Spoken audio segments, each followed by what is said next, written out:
परम सत्कारयोग अज दे धरने दे मुखिया जी, संचालन कमेटी और लगातार इस धरने नूं चला रहे प्रबंधक साथियों, मेरिया सत्कारयोग बेटियां भैणां, सत्कारयोग किसान दोस्त, फतेह प्रवान करो। वाहिगुरू जी का खालसा, वाहिगुरू जी की फतेह। बड़ी खुशी हो रही थी जब भाई साहब ये बात बता रहे थे कि कैसे वो दिन याद आ रहा था। सारे समझ जाओगे पंजाबी? ठीक है। जिस वेले भाई साहब दस रहे सी तो वो दिन याद आ रहा सी जिस दिन जा रहे सी असी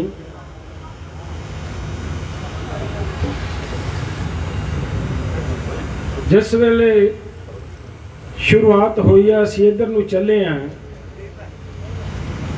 साडियां पहला हरियाणे दीयां जथेबंदियां दे नाल मीटिंगां हुंदियां रहिंदियां ते एक गल दा खदशा ज़ाहर हुंदा सी कि हरियाणे दे अंदर जिहड़ी सरकार है ये बीजेपी की सरकार है ते तुहाडे पंजाब वालियां दे बराबर सानू अंदोलन दे विच खड़ा होण दे विच एक मुश्किल क्रिएट कर रही है। सानू ऐ लग्या कि जिस दिन चलो आहिस्ता आहिस्ता चलदे आ दिल्ली नूं, जदों साडे वीरां नूं समझ आएगी जिवें जिवें, ते इह सानू यकीन सी भी हरियाणा पिछे नहीं रहिंदा, ये मोर्चे दे विच आऊगा, क्योंकि असी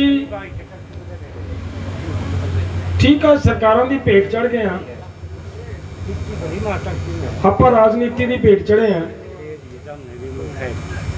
पर पंजाब वाले हरियाणे वालियां दी ते हरियाणे वाले पंजाब वालियां दी आपां एक दूजे की तसीर नूं समझदे हैं। सानू पता सीगा कि हरियाणा पिछे नहीं रहिंदा।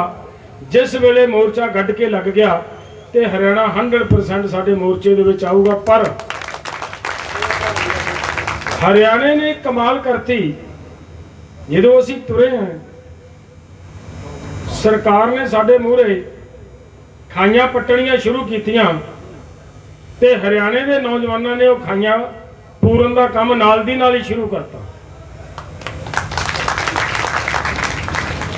उस वेले सानू ऐ लग्या कि हरियाणा मैदान च आ गया है। जिस वेले होर थोड़ा जिहा अगे गए तो थां थां ते हरियाणे दे लंगर लगे, जो वेखे तो होर मन नूं हौसला होया। ते जदों असी मोर्चे दे विच रात नूं पहुंचे तो सुबह गेड़ा मारिया तो सानू ऐ लग्या भी जिन्ना पंजाब उन्ना ही हरियाणा बैठा है, इत्थे ते कसर ही कोई नहीं, सारे बराबर बराबर ही बैठे हैं। तो मैनू ऐ लगता है कि जिन्नी छेती हरियाणे ने उबाल खाधा तो सरकार नूं पंजाब नालों वध, मेरा ख्याल है असी पंजाब वालियां ने हजे बीजेपी नाल उवें नहीं कीती जिवें तुसीं कीती है। एक दिन मैं तुहाडी गल कर बैठा, साडे इत्थे मानसा, मैं कह बैठा भी यार हरियाणे वालियां ने कमाल करती है, उन्होंने तो किते इन्हां दा जहाज ही नहीं उतरन दिता, वो तो इन्हां नूं किते इन्हां दा हेलीपैड ही नहीं किते बन दिंदे। ते घंटे के बाद साडे वालियां दी खबर आ गई भी उन्होंने उत्थे पजामा लाता। मैनूं ऐ लग्या भी यार तुहाडे वालियां मन्नियो आउण लग पई। फेसबुक के उत्ते जो मैं पढ़िया, कहते भाई पंजाब वालों ने गोल कर दिया, बीमारी बारी है। मैं कहा भी हटना नहीं रुकना नहीं, कम होने गोल से गोल करनगे सारे, इस करके चीज़ नूं रोकीए।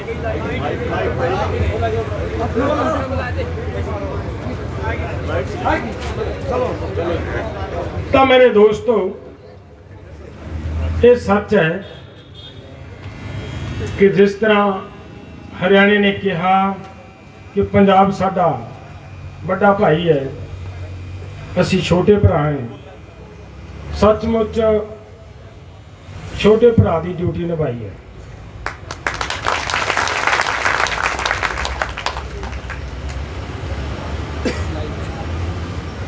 ਕੱਲਾ ਆਪਾਂ 26-27 ਨਵੰਬਰ ਨੂੰ ਨਹੀਂ ਕੰਮ ਕੀਤਾ, ਜਿਸ ਦਿਨ 26 ਜਨਵਰੀ ਨੂੰ ਸਰਕਾਰ ਨੇ ਆਪਣੇ ਨਾਲ ਚਾਲ ਚੱਲੀ ਹੈ, ਗੁਸਤਾਖੀ ਕੀਤੀ ਹੈ, ਹੁਸ਼ਿਆਰੀ ਖੇਡੀ ਹੈ। ਔਰ ਇਹ ਇੱਕ ਉੱਪਰ ਵਾਲੇ ਦੀ ਕੋਈ ਰਹਿਮਤ ਵੀ ਹੈ, ਉਹਦੀ ਦਇਆ ਵੀ ਹੈ ਕਿ ਐਡੀ ਚਾਲ ਨੂੰ ਮੇਰਾ ਖਿਆਲ ਹੈ 2 ਦਿਨਾਂ 'ਚ ਹੀ ਬੰਦਿਆਂ ਨੇ, ਸਾਰੇ ਲੋਕਾਂ ਨੇ ਸਮਝਿਆ ਤੇ ਉਸ ਮੋਰਚੇ ਨੂੰ ਜਿਸ ਤਰ੍ਹਾਂ ਬੀਜੇਪੀ ਨੇ ਖੰਡਾਉਣ ਦੇ ਲਈ ਚਾਲ ਚੱਲੀ ਸੀ, ਉਹਨੂੰ ਦੁਬਾਰਾ ਹਰਿਆਣੇ ਨੇ ਫਿਰ ਜਾ ਕੇ ਚਾਲ ਨੂੰ ਉਸ ਨੂੰ ਕੱਟਦਿਆਂ, ਹਰਿਆਣੇ ਤੁਹਾਡੇ ਹਰਿਆਣੇ ਦੀ ਮੇਰਾ ਖਿਆਲ ਹੈ ਉਸ ਖਾਪ ਦਾ ਨਾਂ ਸ਼ਾਇਦ ਅੰਤਲ ਖਾਪ ਹੈ। ਅੰਤਲ ਖਾਪ ਨੇ ਜਿਸ ਵੇਲੇ ਬੀਜੇਪੀ ਨੇ ਗੁੰਡਾਗਰਦੀ ਸ਼ੁਰੂ ਕੀਤੀ, ਉੱਥੇ ਡਲੇ ਰੋੜੇ ਚਲਾਉਣੇ ਸ਼ੁਰੂ ਕੀਤੇ, ਪਥਰਾਓ ਕੀਤਾ, ਉਸ ਵੇਲੇ ਅੰਤਲ ਖਾਪ ਨੇ ਆ ਕੇ ਇਹ ਗੱਲ ਕਹੀ ਕਿ ਅਸੀਂ ਮੂਹਰਲੇ ਪਾਸੇ ਬੈਠਾਂਗੇ, ਅਗਰ ਕਿਤੇ ਤੁਹਾਡੇ ਤੇ ਕੋਈ ਗੜਬੜ ਕਰਦਾ ਹੈ ਤੇ ਅਸੀਂ ਸੰਭਾਲਾਂਗੇ। ਸੱਚ ਉਸ ਵੇਲੇ ਠੀਕ ਉਸ ਵੇਲੇ ਛੋਟੇ ਭਾਈ ਦੀ ਡਿਊਟੀ ਨਿਭਾਈ ਹੈ, ਅੰਦੋਲਨ ਨੂੰ ਸੰਭਾਲਿਆ। ਇਸ ਲਈ ਅਸੀਂ ਪੰਜਾਬ ਵੱਲੋਂ ਹਰਿਆਣੇ ਦੇ ਇੱਕ ਇੱਕ ਛੋਟੇ ਤੋਂ ਲੈ ਕੇ ਬਜ਼ੁਰਗ ਤੱਕ ਸਾਡੀਆਂ ਭੈਣਾਂ, ਇੱਕ ਇੱਕ ਵਿਅਕਤੀ ਦਾ ਅਸੀਂ ਕਰਜ਼ਦਾਰ ਹਾਂ। ਤੁਹਾਡੇ ਅਸੀਂ ਧੰਨਵਾਦ ਕਰਦੇ ਹਾਂ ਕਿ ਜਿਵੇਂ ਤੁਸੀਂ ਉਸ ਵੇਲੇ ਸਰਕਾਰ ਦੀ ਚਾਲ ਨੂੰ ਸਮਝਦਿਆਂ ਤੇ ਉਹਦੀ ਚਾਲ ਨੂੰ ਪਛਾੜਦਿਆਂ ਉਸ ਵੇਲੇ ਮੋਰਚੇ ਨੂੰ ਸੰਭਾਲਿਆ ਹੈ, ਆਪਣੀ ਜ਼ਿੰਮੇਵਾਰੀ ਨਿਭਾਈ ਹੈ। ਇਸ ਲਈ ਤੁਸੀਂ ਤੁਹਾਡਾ ਸਾਰਿਆਂ ਦਾ ਅਸੀਂ ਧੰਨਵਾਦ ਕਰਦੇ ਹਾਂ ਦੋਸਤੋ। ਤੇ ਉਸ ਤੋਂ ਅੱਗੇ ਜਿਹੜੀ ਸਾਡੀ ਸ਼ੁਰੂਆਤੀ ਜੋਟੀ ਪਈ ਸੀ, ਮਿੱਤਰਤਾ ਬਣੀ ਸੀ, ਸਾਂਝ ਬਣੀ ਸੀ, ਉਹ ਬਣੀ ਸੀ ਕਾਲੇ ਕਾਨੂੰਨਾਂ ਨੂੰ ਲੈ ਕੇ। ਹੁਣ ਸਾਡੀ ਸਾਂਝ ਬਣੀ ਹੈ ਸਰਕਾਰ ਦੀ ਫਿਰਕੂ ਨੀਅਤ ਦੇ ਖਿਲਾਫ। ਸਭ ਤੋਂ ਵੱਡੀ ਗੱਲ ਇਹ ਹੈ। ਔਰ ਇੱਕ ਹੋਰ ਗੱਲ ਬੜੀ ਤੁਹਾਡੇ ਲਈ ਵਧਾਈ ਦਾ ਪਾਤਰ ਹੋ ਤੁਸੀਂ, ਤੁਹਾਨੂੰ ਸ਼ਾਇਦ ਧਿਆਨ 'ਚ ਹੋਵੇ ਸਾਰਿਆਂ ਦੇ, ਕਿ ਜਿਸ ਦਿਨ ਆਪਾਂ ਐਲਾਨ ਕੀਤਾ ਕਿ ਅਸੀਂ ਬੰਗਾਲ ਦਾ, ਕਿਉਂਕਿ ਬੰਗਾਲ ਵਾਲਾ ਅਸੀਂ ਸਾਰਿਆਂ ਦਾ, ਸਾਰੀਆਂ ਜਥੇਬੰਦੀਆਂ ਮੰਨਦੇ ਸੀ ਕਿ ਜੇ ਅਸੀਂ ਇਲੈਕਸ਼ਨਾਂ ਦੇ ਵਿੱਚ ਪਾਰਟਿਸਿਪੇਟ ਕਰਾਂਗੇ, ਕੁਝ ਬੋਲਾਂਗੇ ਨਾ, ਇਹ ਕਹਿਣਗੇ ਰਾਜਨੀਤੀ ਕਰਦੇ ਆ। ਆਪਾਂ ਰਾਜਨੀਤੀ ਤੋਂ ਆਪਣੇ ਆਪ ਨੂੰ ਸਾਈਡ ਤੇ ਰੱਖਣਾ। ਤੇ ਇਹਨਾਂ ਨੇ ਮੀਟਿੰਗ ਦੇ ਵਿੱਚ, ਇੱਕ ਮੀਟਿੰਗ ਦਾ ਪਿਊਸ਼ ਗੋਇਲ ਕੀ ਕਹਿੰਦਾ ਹੈ, ਜਦੋਂ ਗੱਲ ਚੱਲੀ, ਸੁਭਾਵਿਕ ਹੁੰਦਾ ਮੀਟਿੰਗਾਂ ਦੇ ਵਿੱਚ ਕਈ ਵਾਰੀ ਕੋਈ ਰਾਜਨੀਤਿਕ ਟਿੱਪਣੀ ਵੀ ਆ ਜਾਂਦੀ ਹੈ, ਤਾਂ ਪਿਊਸ਼ ਗੋਇਲ ਨੇ ਇਹ ਗੱਲ ਕਹੀ ਸਾਨੂੰ, ਕਹਿੰਦਾ ਵੀ ਜੇਕਰ ਤੁਹਾਡੇ ਅੰਦੋਲਨ ਦਾ ਅਸਰ ਹੁੰਦਾ ਤਾਂ ਅਸੀਂ ਬਿਹਾਰ 'ਚ ਇਲੈਕਸ਼ਨ ਨਾ ਜਿੱਤਦੇ। ਇਹ ਗੱਲ ਕਹੀ। ਅਸੀਂ ਆਖਿਆ ਵੀ ਕੋਈ ਗੱਲ ਨਹੀਂ, ਸਮਾਂ ਆਏਗਾ। ਫਿਰ ਅਸੀਂ ਆਪਣੇ ਆਪ ਦੀ ਉਸ ਜਿਹੜੀ ਸਾਡੀ ਲਕਸ਼ਮਣ ਰੇਖਾ ਸੀ ਉਹਨੂੰ ਅਸੀਂ ਪਾਰ ਕਰਿਆ ਕਿ ਦੇਖੀ ਜਾਏਗੀ ਜਿਹੜੀ ਹੁੰਦੀ ਆ ਹੋਣ ਦਿਓ, ਦੱਸਾਂਗੇ ਫਿਰ ਤੁਹਾਨੂੰ ਇਹ ਅੰਦੋਲਨ ਕੀ ਕਰਦਾ।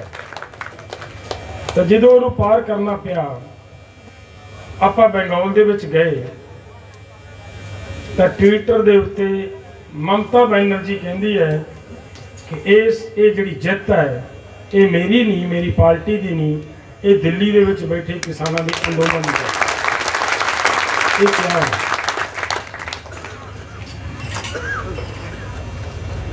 ਕੱਲੇ ਆਪਾਂ ਇਹ ਮੈਂ ਬੰਗਾਲ ਦੀ ਗੱਲ ਤਾਂ ਕੀਤੀ ਹੈ ਕਿ ਦੋਸਤੋ ਇਹ ਸਮਝੋ ਤੁਹਾਡੇ ਲਈ ਬਹੁਤ ਵਧੀਆ, ਇਸ ਅੰਦੋਲਨ ਲਈ ਬਹੁਤ ਜ਼ਬਰਦਸਤ ਸੰਕੇਤ ਹੈ ਇਹ ਬੰਗਾਲ ਦਾ, ਔਰ ਇਸ ਇਲਾਕੇ ਦੇ ਲੋਕਾਂ ਦਾ ਜੁੜ ਕੇ ਅੰਦੋਲਨ 'ਚ ਜੁੜ ਜਾਣਾ। ਇਤਿਹਾਸ ਪੜ੍ਹਿਆ ਜਿਨ੍ਹਾਂ ਨੂੰ ਆਜ਼ਾਦੀ ਦੀ ਲੜਾਈ ਦਾ ਕੋਈ ਧਿਆਨ ਹੈ, ਮਾਰੋ ਨਿਗਾਹ ਮਗਰਲੇ ਪਾਸੇ, ਉਸ ਵੇਲੇ ਕੌਣ ਕੌਣ ਸੀ? ਜਿਸ ਵੇਲੇ ਆਜ਼ਾਦੀ ਦੀ ਲੜਾਈ ਲੜੀ ਜਾ ਰਹੀ ਸੀ ਉਦੋਂ ਕੌਣ ਕੌਣ ਸੀ? ਇਹੀ ਸੀ ਨਾ। ਉਧਰਲੇ ਪਾਸੇ ਬੰਗਾਲ ਸੀ ਤੇ ਜਿਹਨੂੰ ਪੰਜਾਬ ਉਸ ਵੇਲੇ ਕਿਹਾ ਜਾਂਦਾ ਸੀ, ਹਰਿਆਣਾ ਤੇ ਪੰਜਾਬ ਸੀ, ਉਹ ਵੀ ਫੇਰ ਇਕੱਠੇ ਹੋ ਗਏ ਆ। ਉਹ ਬੀਬੀ ਨੇ ਕਿਆ ਐਲਾਨ ਕਰਤਾ ਹੈ, ਉਹਨੇ ਐਲਾਨ ਕਰਤਾ ਬੰਗਾਲ ਤੋਂ ਕਿ ਮੈਂ ਵੀ ਦਿੱਲੀ ਆਉਣ ਵਾਲੀ ਹਾਂ, ਦਿੱਲੀ ਆਉਣ ਲੱਗੀ ਹਾਂ। ਸੋ ਬੰਗਾਲ ਤੇ ਪੰਜਾਬ ਫਿਰ ਦੁਬਾਰਾ ਇਕੱਠਾ ਹੋਣ ਲੱਗਿਆ। ਪੰਜਾਬ ਸੌਰੀ ਐ ਨਾ ਫੀਲ ਕਰ ਲਿਓ ਵੀ ਮੈਂ ਇਕੱਲੇ ਉਸ ਪੰਜਾਬ ਦੀ ਗੱਲ ਕਰਨਾ, ਆਪਾਂ ਸਾਰੇ ਉਹ ਪੁਰਾਣਾ ਪੰਜਾਬ। ਤਾਂ ਦੋਸਤੋ ਇੱਕ ਬਹੁਤ ਵੱਡਾ ਅੰਦੋਲਨ, ਬਹੁਤ ਵੱਡੀ ਜਿੱਤ ਹੋਣ ਦੇ ਆਸਾਰ ਨਜ਼ਰ ਆ ਰਹੇ ਨੇ। ਜਿਸ ਦਿਨ 26 ਜਨਵਰੀ ਨੂੰ ਉਹ ਘਟਨਾ ਵਾਪਰੀ, ਬੜੀ ਦੁਹਾਈ ਪਿੱਟੀ, ਤਿਰੰਗੇ ਦਾ ਅਪਮਾਨ ਕਰਤਾ ਜੀ। ਵੈਸੇ ਕੀਤਾ ਨਹੀਂ ਸੀ ਕਿਸੇ ਨੇ, ਤੁਹਾਨੂੰ ਸਾਰਿਆਂ ਨੂੰ ਪਤਾ। ਤਿਰੰਗੇ ਦਾ ਅਪਮਾਨ ਕਰਤਾ, ਤਿਰੰਗੇ ਦਾ ਅਪਮਾਨ ਕਰਤਾ। ਹੁਣ ਉਸ ਵਿਸ਼ੇ ਦੇ ਉੱਤੇ ਠੀਕ ਹੈ, ਸਾਡਾ ਕਿਸਾਨ ਹੈ, ਇਹਨੂੰ ਫੁਰਸਤ ਨਹੀਂ ਕਿਤਾਬਾਂ ਪੜ੍ਹਨ ਦੀ, ਸੁਭਾਅ ਨਹੀਂ ਕਿਤਾਬਾਂ ਪੜ੍ਹਨ ਦਾ, ਨਹੀਂ ਪਤਾ ਕੌਣ ਕੀ ਹੈ। ਇਹਨਾਂ ਦੀਆਂ ਚਾਲਾਂ ਨੂੰ ਅਸੀਂ ਸਮਝਣ 'ਚ ਅਸਮਰੱਥ ਹਾਂ ਕਿ ਜੇ ਇਹਨਾਂ ਨੂੰ ਸਮਝਣਾ ਹੋਵੇ ਇਹ ਤਿਰੰਗੇ ਦੇ ਲੱਗਦੇ ਕੀ ਨੇ। ਜਿਸ ਵੇਲੇ ਇਸ ਤਿਰੰਗੇ ਦੀ ਪ੍ਰਾਪਤੀ ਲਈ, ਇਸ ਤਿਰੰਗੇ ਨੂੰ ਹੋਂਦ ਦੇ ਵਿੱਚ ਲਿਆਉਣ ਦੀ ਲੜਾਈ ਪੂਰਾ ਦੇਸ਼ ਲੜ ਰਿਹਾ ਸੀ, ਤੇ ਆਹ ਪੰਜਾਬ ਤੇ ਉਹ ਬੰਗਾਲ ਕੁਰਬਾਨੀਆਂ ਦੇ ਰਿਹਾ ਸੀ। ਉਸ ਵੇਲੇ ਜਿਹੜੇ ਇਹ ਤਿਰੰਗੇ ਦੀ ਗੱਲ ਕਰਦੇ ਆ, ਇਹ ਤੇ ਮਾਫੀਨਾਮੇ ਲਿਖ ਲਿਖ ਕੇ ਦੇ ਕੇ ਭੱਜ ਰਹੇ ਸੀ ਅੰਦੋਲਨ ਦੇ ਵਿੱਚੋਂ। ਬਹੁਤ ਸਾਰਿਆਂ ਦੇ ਮਾਫੀਨਾਮੇ ਪਏ ਇਹਨਾਂ ਦੇ, ਨਾ ਲੈਣ ਦੀ ਲੋੜ ਪਵੇ। ਬੜੇ ਬੜੇ ਨੇਤਾਵਾਂ ਦੇ ਮਾਫੀਨਾਮੇ ਪਏ ਨੇ ਲੋਕ, ਜਿਹੜੇ ਅੱਜ ਤਿਰੰਗੇ ਦੇ ਮਾਲਕ ਬਣਦੇ ਨੇ। ਸੋ ਤਿਰੰਗੇ ਦੇ ਅਸਲ ਮਾਲਕਾਂ ਨੂੰ ਦੇਸ਼ ਧਰੋਹੀ ਕਹਿਣਾ, ਗਦਾਰ ਕਹਿਣਾ, ਤੇ ਜਿਨ੍ਹਾਂ ਨੇ ਦੇਸ਼ ਨਾਲ ਗਦਾਰੀਆਂ ਕੀਤੀਆਂ ਉਹ ਅੱਜ ਦੇਸ਼ ਦੇ ਮਾਲਕ ਬਣੇ ਬੈਠੇ ਆ। ਇਹ ਸਾਨੂੰ ਸਮਝਣ ਦੀ ਲੋੜ ਹੈ। ਸਮਾਂ ਆ ਰਿਹਾ ਹੈ, ਵਾਹਿਗੁਰੂ ਕਿਰਪਾ ਕਰ ਰਿਹਾ ਹੈ, ਕੋਈ ਵੱਡੀ ਤਬਦੀਲੀ ਆਉਣ ਵਾਲੀ ਹੈ, ਆਏਗੀ। ਇਹ ਤੁਹਾਡਾ ਅੰਦੋਲਨ ਹੈ ਜਿਹੜਾ, ਇਹ ਉਹਦੀ ਆਧਾਰ ਬਣ ਰਿਹਾ ਹੈ ਉਸ ਵੱਡੀ ਤਬਦੀਲੀ ਦਾ। ਤਾਂ ਦੋਸਤੋ ਅੰਦੋਲਨ ਜਿਵੇਂ ਅਭਿਮਨੂ ਕੁਹਾੜ, ਇਹ ਤੁਹਾਡਾ ਹੈ। ਮੈਂ ਵੀ ਇਹ ਤੁਹਾਡਾ ਮੈਂ ਤਾਂ ਕਹਿ ਰਿਹਾ ਕਿ ਇੱਥੇ ਥੋੜ੍ਹਾ ਜਿਹਾ ਪਾਏ ਬਣਾ ਲਈਏ ਵੀ ਅਸੀਂ ਪੰਜਾਬੀਆਂ ਦੇ, ਤੁਸੀਂ ਹਰਿਆਣਵੀ ਹੋ। ਇਹ ਤੁਹਾਡਾ ਜੰਮਿਆ ਵਾ ਹਰਿਆਣੇ ਵਾਲਿਆਂ ਦਾ, ਹਰਿਆਣੇ ਦੀ ਤਸੀਰ ਕਰਮ ਹੈ, ਇਹਦੇ 'ਚ ਕੋਈ ਦੋ ਰਾਵਾਂ ਨਹੀਂ। ਤੁਸੀਂ ਥੋੜ੍ਹੇ ਜਿਹੇ ਤੱਤੇ ਜ਼ਿਆਦਾ ਹੁੰਦੇ ਆ ਸਾਡੇ ਨਾਲੋਂ, ਅਸੀਂ ਥੋੜ੍ਹੇ ਜਿਹੇ ਠੰਡੇ ਚੱਲਣ ਵਾਲੇ ਹਾਂ। ਪਰ ਮੈਂ ਇੱਕ ਬੇਨਤੀ ਕਰਦਾ ਵੀ ਦੋਸਤੋ, ਪਾਣੀ ਉਬਲ ਜਾਂਦਾ ਨਾ ਜਦੋਂ, ਪੂਰਾ ਉਬਾਲੀਏ, ਗਰਮ ਕਰ ਲਈਏ। ਜ਼ਿਆਦਾ ਗਰਮ ਪਾਣੀ ਪਿੰਡੇ ਤੇ ਪਾ ਲਈਏ, ਕਈ ਵਾਰੀ ਛਾਲੇ ਬਣ ਜਾਂਦੇ ਆ, ਫਿਰ ਠੰਡਾ ਪਾ ਕੇ ਠਾਰ ਕੇ ਨਹਾਉਣ ਵਾਲਾ ਬਣਾਉਣਾ ਪੈਂਦਾ ਹੈ। ਇਸ ਕਰਕੇ ਅਸੀਂ ਥੋੜਾ ਥੋੜਾ ਨਾਲ ਇਹਨੂੰ ਨਹਾਉਣ ਵਾਲਾ ਬਣਾਈ ਰੱਖਾਂਗੇ। ਤੁਸੀਂ ਗਰਮ ਹੋ, ਠੀਕ ਕਰਕੇ ਰੱਖਣ ਦਾ ਅਸੀਂ ਯਤਨ ਕਰਾਂਗੇ। ਰਲ ਮਿਲ ਕੇ ਆਪਾਂ ਇਹਨੂੰ ਮੋਰਚੇ ਨੂੰ ਜਿੱਤਣਾ। ਵੈਸੇ ਹਰਿਆਣਾ ਜਿਵੇਂ ਲੱਗਦਾ ਸੀ ਕਿ ਇਹ ਕੜਕ ਫਾਕਾ ਕਰਨ ਵਾਲੇ ਹੈ, ਇਹ ਛੇਤੀ ਮਤਲਬ ਚਾਹੁੰਦੇ ਆ ਵੀ ਪਾ ਦਿਓ ਫੜਾਕੇ, ਵੇਖੀ ਜਾਓ ਜੋ ਹੋਊਗੀ। ਪਰ ਇਸ ਵਾਰੀ ਯਾਰ ਮੈਂ ਕਮਾਲ ਹੋ ਗਿਆ ਦੇਖ ਕੇ, ਨੌਜਵਾਨ ਹਰਿਆਣੇ ਦਾ, ਔਰ ਇੰਨਾ ਸੈਂਸਿਟਿਵ, ਇੰਨਾ ਸਿਆਣਾ, ਇੰਨਾ ਸਮਝਦਾਰ, ਇੰਨਾ ਠੰਡਾ ਹੋ ਕੇ ਚੱਲ ਰਿਹਾ ਹੈ। ਇਹ ਵੀ ਇੱਕ ਵਾਹਿਗੁਰੂ ਦੀ ਰਹਿਮਤ ਹੈ ਕਿ ਮੋਰਚਾ ਜਿੱਤ ਵੱਲ ਨੂੰ ਲਿਜਾ ਰਿਹਾ ਹੈ। ਆਪਾਂ ਰੋਜ਼ ਜਿਹੜਾ ਮੋਰਚਾ ਜਿੱਤ ਵੱਲ ਨੂੰ ਜਾ ਰਿਹਾ ਹੈ ਨਾ, ਇਹ ਇੱਕ ਵੱਡਾ ਕਾਰਨ ਹੈ ਕਿ ਸਾਡੇ ਇੱਥੇ ਪਿੱਛੇ ਕਈ ਵਾਰੀ ਇੱਕ ਦਿਨ ਤੁਹਾਡੀਆਂ ਖਾਪਾਂ ਦੀ ਮੀਟਿੰਗ 'ਚ ਮੈਂ ਚਲਿਆ ਗਿਆ, ਉੱਦਾਂ ਵੀ ਤੁਹਾਡਾ ਆਉਣਾ ਸੀ ਕਿ ਇੱਥੇ ਖੱਟਰ ਨੇ ਆਉਣਾ ਸੀ। ਮੈਂ 3-4 ਵਾਰੀ ਵੱਡੀ ਉਮਰ ਦੇ ਬੰਦਿਆਂ ਨੂੰ ਕਿਹਾ ਯਾਰ ਵੀ ਠੰਡੇ ਰਹੋ, ਤੁਸੀਂ ਇਹ ਮੋਰਚਾ ਸਰਕਾਰ ਖਰਾਬ ਕਰਨਾ ਚਾਹੁੰਦੀ ਹੈ।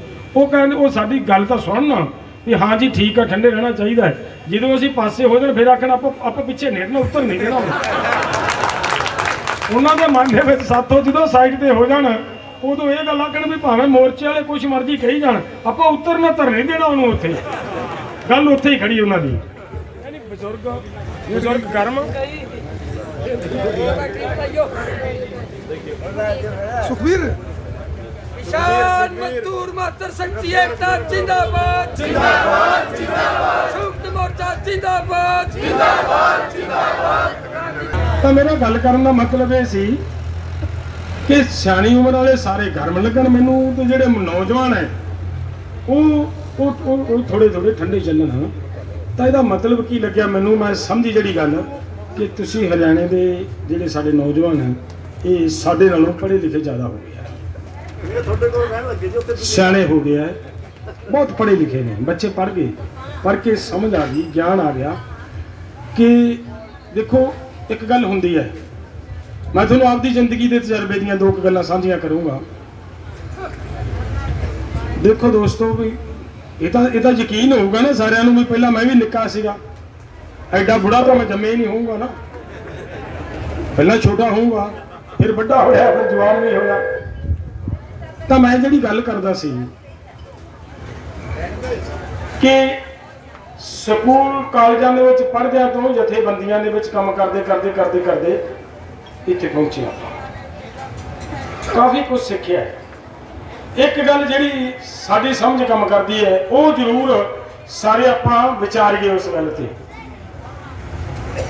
ਦੋਸਤੋ, ਇੱਕ ਤਾਂ ਅੰਦੋਲਨ ਹੁੰਦਾ ਹੈ ਜਿੱਥੋਂ ਤੱਕ ਅੰਦੋਲਨ, ਗੱਲ ਧਿਆਨ ਨਾਲ ਸਮਝੋ ਨਾ, ਆਹ ਗੱਲ ਆਪਾਂ ਹੱਸ ਵੀ ਰਹੇ ਹਾਂ ਤੇ ਸਮਝਣ ਵਾਲੀ ਗੱਲ ਵੀ ਹੈ।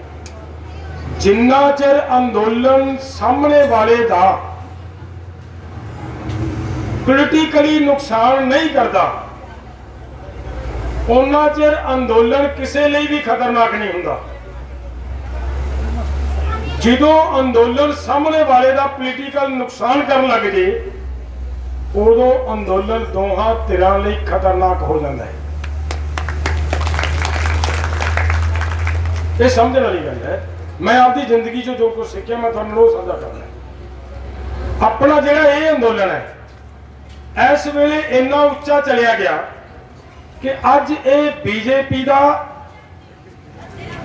ਰਾਜਨੀਤਿਕ ਪੋਲੀਟੀਕਲ ਨੁਕਸਾਨ ਕਰ ਰਿਹਾ ਹੈ। ਉਹ ਪੋਲੀਟੀਕਲ ਨੁਕਸਾਨ ਨਜ਼ਰ ਵੀ ਆ ਰਿਹਾ ਹੈ। ਬੰਗਾਲ ਨੂੰ ਛੱਡੋ, ਕੱਲੇ ਬੰਗਾਲ 'ਚ ਨਹੀਂ, 5 ਸਟੇਟਾਂ 6ਵਾਂ ਯੂਪੀ ਦੇ ਵਿੱਚ ਵੀ ਗੋਡੀ ਲੱਗ ਗਈ। ਇਹਦਾ ਮਤਲਬ ਪੋਲੀਟੀਕਲ ਨੁਕਸਾਨ ਹੋ ਰਿਹਾ ਹੈ। ਤਾਂ ਜਦੋਂ ਕਿਸੇ ਦਾ ਕੋਈ ਅੰਦੋਲਨ ਪੋਲੀਟੀਕਲ ਨੁਕਸਾਨ ਕਰਨ ਲੱਗ ਜਾਂਦਾ ਹੈ, ਉਸ ਵੇਲੇ ਫਿਰ ਅਗਲਾ ਸੋਚਣ ਲਈ ਮਜਬੂਰ ਹੁੰਦਾ ਹੈ ਕਿ ਮੈਂ ਜਿਹੜਾ ਮੇਰਾ ਨੁਕਸਾਨ ਕਰ ਰਿਹਾ ਹੈ, ਮੈਂ ਇਹਦਾ ਨੁਕਸਾਨ ਕਿਵੇਂ ਕਰਨਾ ਹੈ, ਅੰਦੋਲਨ ਨੂੰ ਫੇਲ ਕਿਵੇਂ ਕਰਨਾ, ਅੰਦੋਲਨ ਨੂੰ ਤੋੜਨਾ ਕਿਵੇਂ। ਇਹ ਚਾਲਾਂ ਚੱਲਣ ਲੱਗ ਪੈਂਦਾ ਹੈ। ਤਾਂ ਸਾਡੀ ਜਿੰਨੇ ਆਪਾਂ ਇੱਥੇ ਬੈਠੇ ਹਾਂ, ਜਿੱਥੇ ਵੀ ਕਿਤੇ ਬੈਠਾ ਸਾਡਾ ਕਿਸਾਨ ਮਜ਼ਦੂਰ, ਅੱਜ ਇਹ ਨਹੀਂ ਹੈ ਕਿ ਇਕੱਲੇ ਅਸੀਂ ਇੱਥੇ ਬੈਠਣਾ ਹੀ ਹੈ।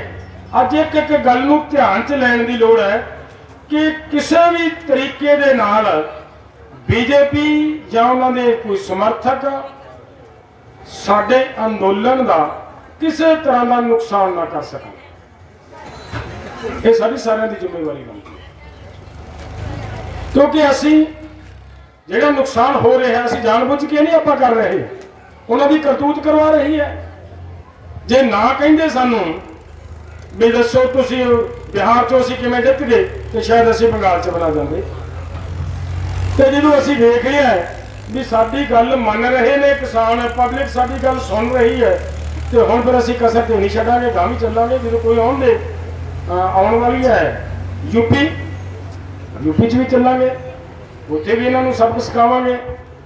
ਤਾਂ ਉਹ ਇਹ ਸੋਚ ਰਹੇ ਨੇ ਕਿ ਇੰਨੀਆਂ ਸਾਰੀਆਂ ਜਥੇਬੰਦੀਆਂ ਰਲੀਆਂ ਵੀ ਹੈ, ਇਹ ਹੌਲੀ ਹੌਲੀ ਥੋੜਾ ਜਿਹਾ ਸਮਾਂ ਪੈ ਕੇ ਨਿਕਲ ਜਾਣਗੇ, ਖੁੱਲਰ ਜਾਣਗੇ, ਲੰਬਾ ਕਰ ਦਿਓ ਅੰਦੋਲਨ ਨੂੰ। ਉਹ ਇਸ ਚਾਲ 'ਚ ਨੇ, ਪਰ ਇਹ ਨਹੀਂ ਪਤਾ ਵੀ ਉਹਨੂੰ ਕੀ ਭਾਉਂਦਾ ਹੈ। ਉਹਨੂੰ ਇਹ ਭਾਉਂਦਾ ਸੀ ਕਿ ਆਹ ਪੰਜਾਬ ਤੇ ਉਹ ਬੰਗਾਲ ਜਿਨ੍ਹਾਂ ਨੇ ਦੇਸ਼ ਦੀ ਆਜ਼ਾਦੀ ਦੇ ਵਿੱਚ 92% ਕੁਰਬਾਨੀਆਂ ਕਰਨ ਵਾਲੇ ਲੋਕ ਇਕੱਠੇ ਕਰਨੇ ਸੀ, ਉਹਨੇ ਕਰਤੇ ਨਾ।